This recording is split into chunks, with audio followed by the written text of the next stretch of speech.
Thousands of exploding devices in Lebanon trigger a nation that has been on edge for years. Associate Ed Press. Chris Neza was in a town overlooking Lebanon's capital when he heard the rumbling aftershock of He 2020 Beirut port blast. Like many other Lebanese, he quit his job and booked a one-way ticket out of Lebanon. Neza, now a lecturer at a university in France, was visiting Lebanon when news broke Tuesday of a deadly attack in which thousands of handheld pagers were bleep up in homes, shops, markets and stray ETS across the country. Below are your comments. The explosion in Beirut port in 2020 was of a huge stash of ammonium nitrate used by Hezbollah in bomb making.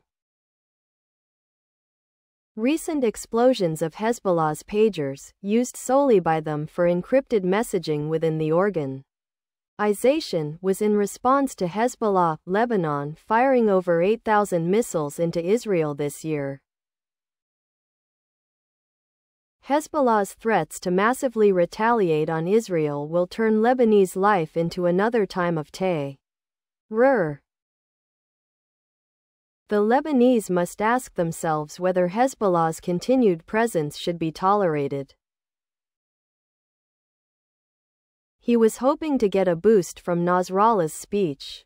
This is so sad, after all that has been going on. They still look up at Hezbollah as the solution to the problem, not as the problem itself. If only they would get rid of Hezbollah, they would be able to return Lebanon to what it used to be. When Beirut was called Paris of the Middle East, a shame. A country with so much potential. Countries that permit terrorist groups to run their country will face constant fights and wars.